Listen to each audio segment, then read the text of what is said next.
She got her hands up on her knees and then her bows on her thighs. She like to twerk and that's for sure, cause I could see as she flies. She got me hype on the body right now, yeah, yeah. Say, ah, yeah, yeah, yeah, yeah. Look at shawty snap, make that ass clap. Thugs doing dubs in the club and it's fast. Real 5, 75, 9, high heels on, right on time. I thought I knew the lyrics.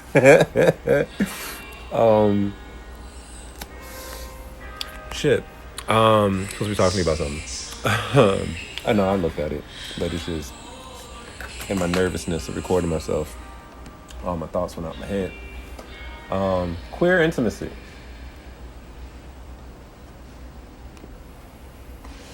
Which is really interesting for me to think about, because what the fuck is queer about intimacy? I mean, like in my intimacy practices with queer people as a queer person, I never think of the intimacy between us as queer. I'm not assuming that was what was posed as an idea, but I'm thinking in relationship to how there's a qualifier over intimacy for it to be queer, and why some people need that for, healing, and, just is no good or bad. Just, sometimes we need it for those who need it to have something to villainize and to distance themselves from. They'll call it queer intimacy so that they don't have to practice it or find it easy not to practice it. And then some of us need to name it such so that we can practice it and feel emboldened to do so. Whatever. What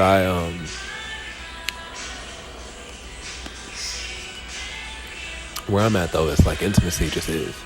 I think the queer parts about intimacy, or the lens in which queerness exists within intimacy, or seeing intimacy through a queer lens, that's what I was trying to get to. Is to understand that there's a society, there's a larger dominant society that teaches us and tells us that we don't, queer people, loving each other, being intimate with one another, it's not normal. So like we have to be queer, which means essentially to be weird, and step out of that to practice it. Let me look up the definition of queer before I move further on with my definition. Strange, odd. It's an adjective. It means to be strange or odd. So like we have to commit to being seen as strange or odd in front of someone, in front of ourselves, oftentimes, because we have to decolonize. So, I need to name the practice as queer so that I know what it is I'm actually dismantling, Similar to sometimes why I find myself naming things as black. Not because, it really is in terms of, what blackness is as a larger, social construct, identity thing that was thrust upon African enslaved folks in Americas by people who needed to be called white. But I think about it in the sense of, if I'm reclaiming something, if I'm pushing back something, I kind of want to name it. And I appreciate being able to name things. So yeah, queer intimacy, all that goddamn intellectual jargon qualifier. It's just that I'm realizing that I'm an intimate person. I prefer intimacy. I look for intimacy. And if it needs to be seen as queer, that just gives me an angle in which to see what someone else might be seeing of my practices. But when I'm doing it, good Lord, no, I don't think about anything queer. I just rub up on somebody, or I just love up on somebody, or ask a question. I lean in, I listen. I listen to the moment, and words don't really qualify that. So here I am being queer, and being a human.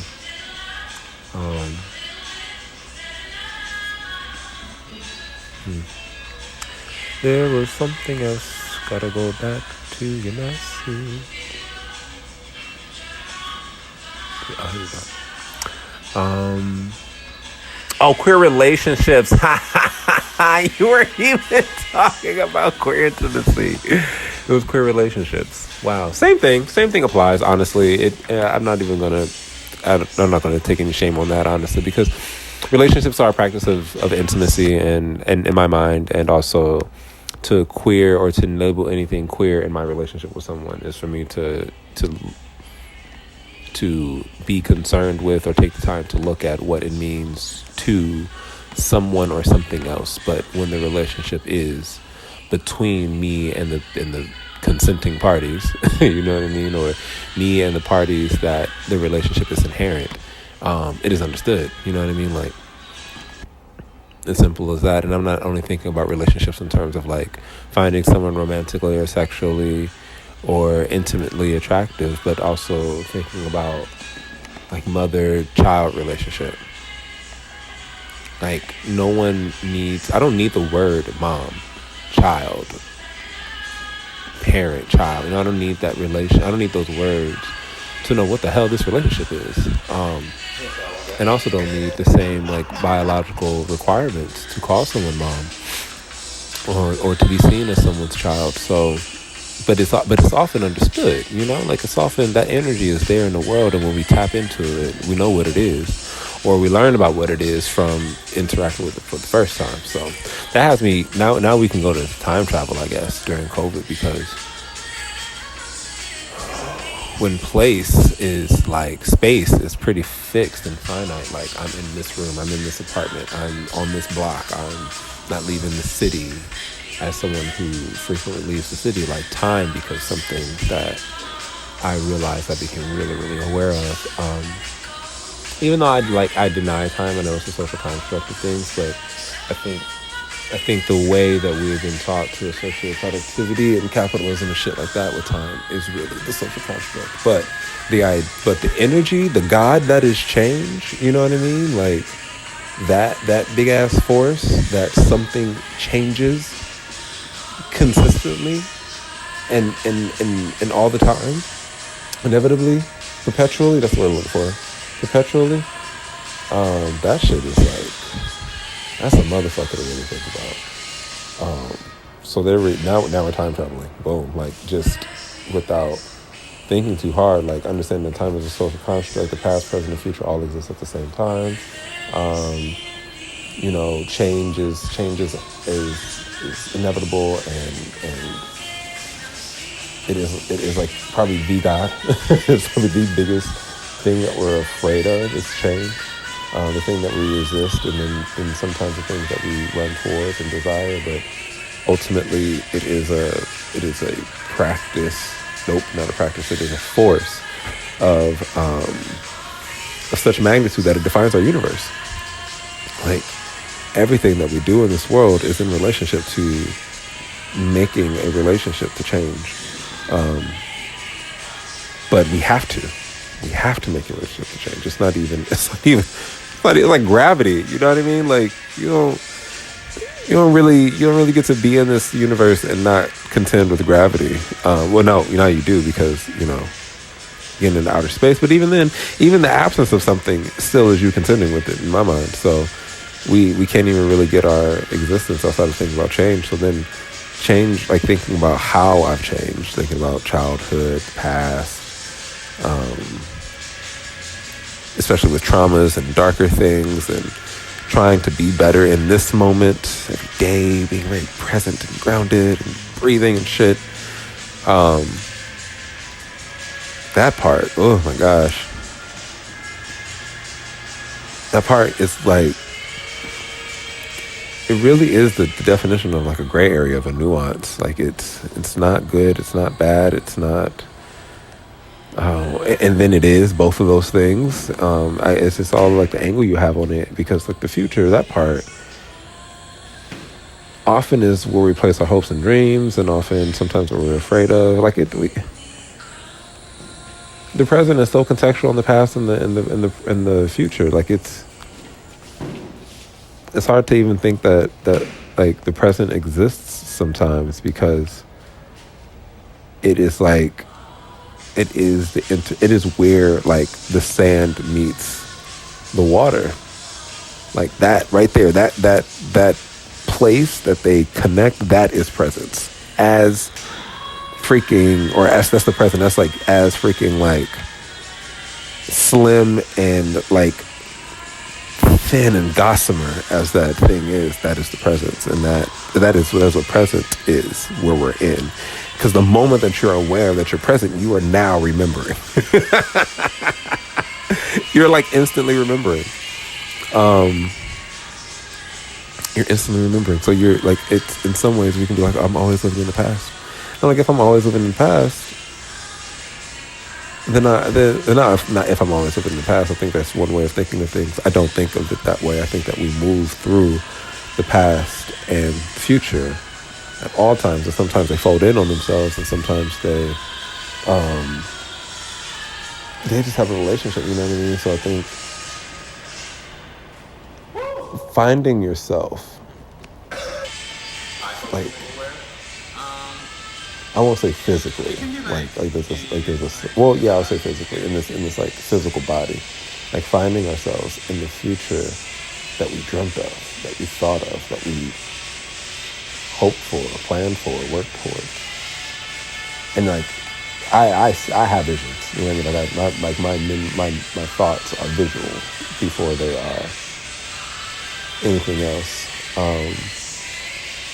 So there's always like this other movie going on in my reality, somewhat like a split screen thing. And there, having seen myself through these eyes, receiving the same information again, like that deja vu feeling, like visually, I'm like, oh, and then in body, like, oh, I feel this too. I was here with this person here then. Is like, oh, that's one phenomena that I like to look at. It's like that's maybe the relationship between the past and the future.